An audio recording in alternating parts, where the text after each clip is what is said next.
Welcome students. Today we are going to study about the monoclonal antibody. Monoclonal antibody क्या है? Monoclonal antibody is an antibody produced by a single immunized cell with the fusion of myeloma cell through hybridoma technology. तो ये hybridoma technology क्या है, ये सब हम देखेंगे ये सिंपल डायग्राम की मदद से। तो चलो स्टूडेंट देखते हैं मोनोक्लोनल एंटीबॉडी।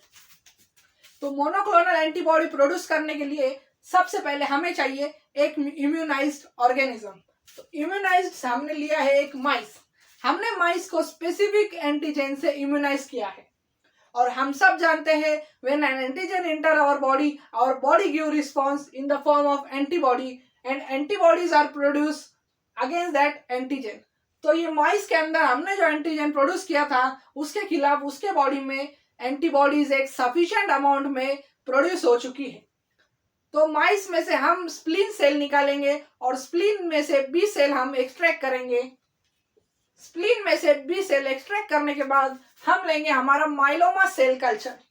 तो आप सोच रहे होंगे माइलोमा सेल कल्चर ही क्यों? क्योंकि दुनिया में कोई इमॉर्टल है तो वो है कैंसरस सेल, और इसी कैंसरस सेल से हम अगर कोई एंटीबॉडी ज्वाइन कर ले, उसको फ्यूज कर दे, तो ये एक हमारे लिए अल्टीमेट सोर्स ऑफ एंटीबॉडी बन जाएगा, क्योंकि वो रुकेगा ही नहीं, कंटिन्यूअसली एंटीबॉडी हमारे पास प्रोड्यूस होगी। तो इसलिए हमने बनाया है myeloma fusion by hybridoma technology. तो माइलोमा सेल लेंगे और हमारा एक्सट्रैक्ट किया हुआ स्प्लीन बी सेल लेंगे, दोनों को पॉलीइथिलीन ग्लाइकोल कल्चर में फ्यूज करेंगे और इसी फ्यूजन को कहते हैं हाइब्रिडोमा सेल।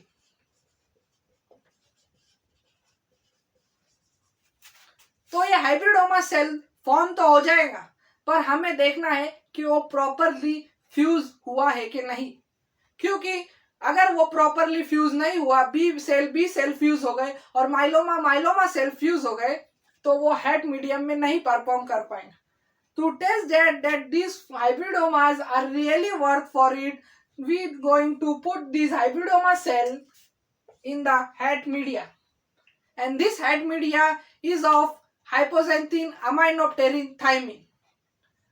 मैं आपको एक और इम्पोर्टेंट चीज बताना चाहता हूँ कि बी सेल और माइलोमा सेल अपनी अपनी कैरेक्टरिस्टिक्स लेकर मोनोक्लोनल एंटीबॉडीज में आते हैं।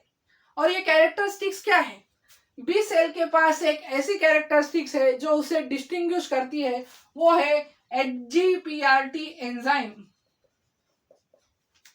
एचजीपीआरटी एंजाइम हाइपोक्सांथीन ग्वानोसिन फॉस्फोराइबोसिल ट्रांसफरेज, ये एक एंजाइम है।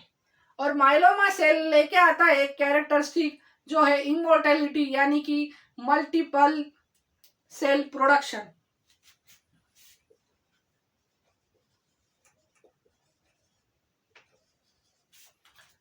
जब हम हेट मीडिया में बी सेल को डालेंगे और माइलोमा सेल का हाइब्रिडोमा हेट मीडियम में आएगा, तो ये फ्यूजन में टेस्टिंग होंगी।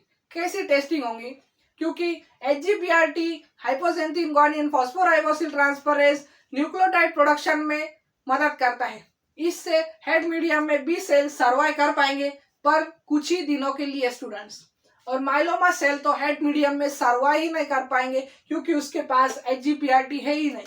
ये माइलोमा सेल एचजीपीआरटी माइनस है और ये एचजीपीआरटी प्लस है।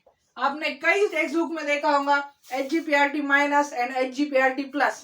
तो ये होता है डिफरेंस।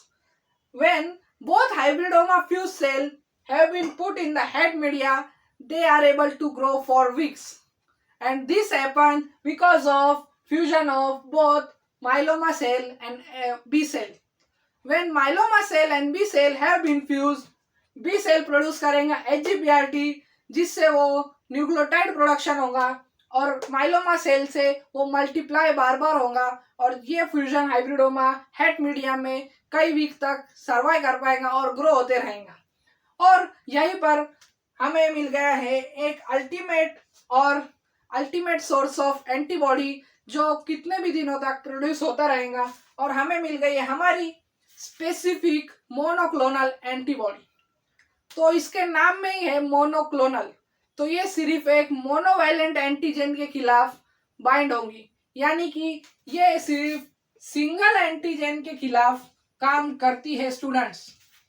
ये पॉलीक्लोनल नहीं है, जैसे कि हमारी बॉडी में हमारा इम्यून सिस्टम एक पॉलीक्लोनल इम्यून सिस्टम है जिसमें वो हर एंटीजन अलग टाइप का होता है और हमारी बॉडी पॉलीक्लोनल एंटीबॉडीज बनाती है और उससे बाइंडिंग करके उसे इजेक्ट करती है और उसे खत्म करती है। उसी तरह से मोनोक्लोनल सिर्फ स्पेसिफिक एंटीजन के खिलाफ है स्टूडेंट्स, ये सिंगल एंटीजन के खिलाफ है और ये स्पेसिफिक है।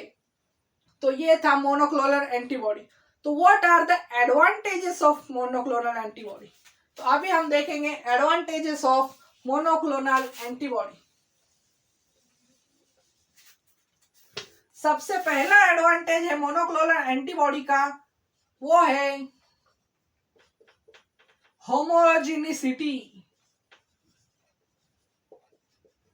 तो होमोजेनिसिटी का मतलब क्या है स्टूडेंट?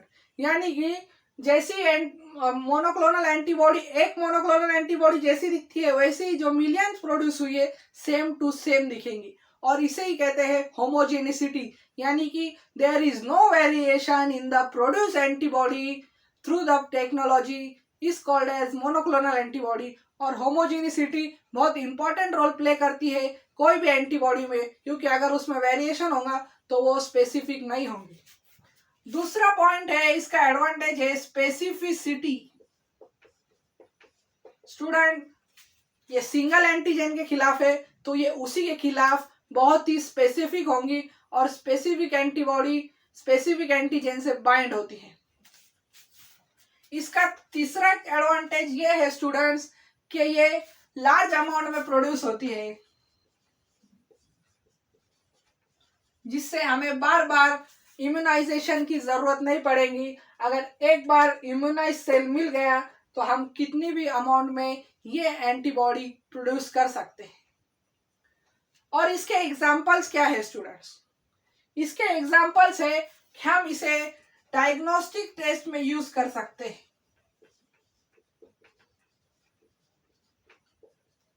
इसके एप्लीकेशन है कि हम इसे डायग्नोस्टिक्स टेस्ट में यूज कर सकते हैं और डिटेक्शन ऑफ डिफरेंट एंटीजेंस।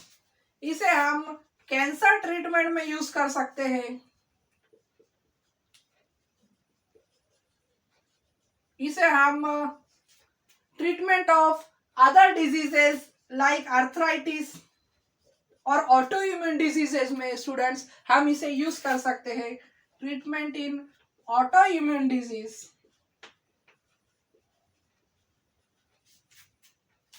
और इसके बहुत ही एनालिटिकल और केमिकल यूज भी है जो एज अ डायग्नोस्टिक टूल भी यूज कर सकते हैं। तो स्टूडेंट्स हमने आज जो देखा वो डायग्राम की मदद से हमने सिंपली पूरा मोनोक्लोनल एंटीबॉडी समझ लिया, एडवांटेजेस देखे मोनोक्लोनल एंटीबॉडी के, उसके एप्लीकेशन देखे। तो इसके एडवांटेज ये है कि ये होमोजेनिसिटी है, ये स्पेसिफिक है, ये लार्ज अमाउंट में प्रोड्यूस हो सकती है और इसके कई एडवांटेजेस है। और इसका एप्लीकेशन है कि डायग्नोस्टिक टेस्ट में यूज हो सकती है, ये केमिकल एनालिसिस में यूज हो सकती है, कैंसर ट्रीटमेंट में यूज हो सकती है, to treatment of auto immune disease. और ये था हमारा monoclonal antibody. That's all with today's lecture. I hope you will enjoy the lecture. If you like the lecture, subscribe to my channel.